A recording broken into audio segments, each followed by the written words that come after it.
So, Harry Potter and the Sorcerer's Stone is a pretty good book. I actually didn't finish reading the series, as I said in a video before, and I've actually kind of fallen, I'm going to sit down here, I've actually kind of fallen in love with the series again, and I think the thing that I appreciate most is not the magic and the Hogwartsy stuff, although it's very good. I really enjoyed the start of the book. Listen to this, for example.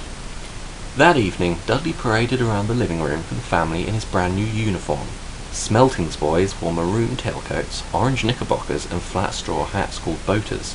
They also carried knobbly sticks, used for hitting each other while the teachers weren't looking. This was supposed to be good training for later life. I think that's just brilliant. J.K. Rowling sort of manages to build in this very adult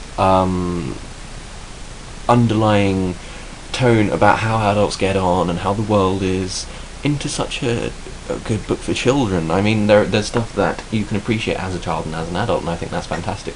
I think perhaps you might be able to appreciate some of the images a bit more if you were sort of integrated into British culture, because a lot of them do rely on stereotypical images of the upper middle class bourgeois kind of family, and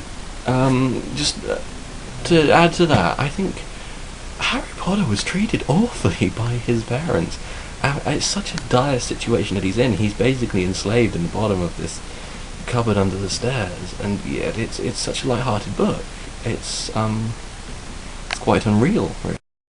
Reading the book also changed two characters for me, because me being a film nerd knows the Harry Potter series through the films, and firstly I do not like the character of Hermione in the films really, because I find Emma Watson to be quite an irritating actress. It's all about the eyebrows with her, and it just seems a little bit forced.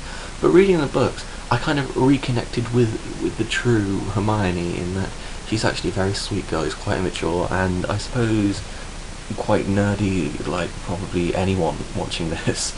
And I actually love the character now. I think it's a wonderful character.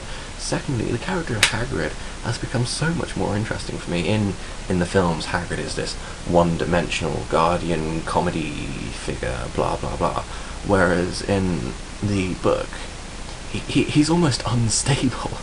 He'll be talking to Harry like, oh yes, it's fine, then he'll be roaring in anger and terrifying the Dursleys, and I think that's so wonderful to read as a sort of adult reader, to get that kind of darkness and depth to a character that you've never previously seen before.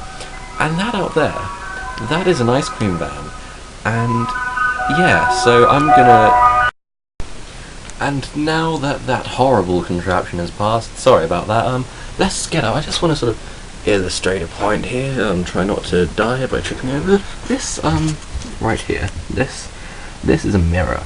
And I think one of my favourite parts of the Harry Potter and the Sorcerer's Stone is the mirror of Erised. I think it's very deep for a children's book, because really, Cait did touch on this in her video, but what would you see in the mirror? I think that's such a sort of essential question to life, and I've been thinking about it almost non-stop since I read the book, and I maybe have an idea of what I would see, but I really don't know, and I don't think you would ever know until you do look in the mirror.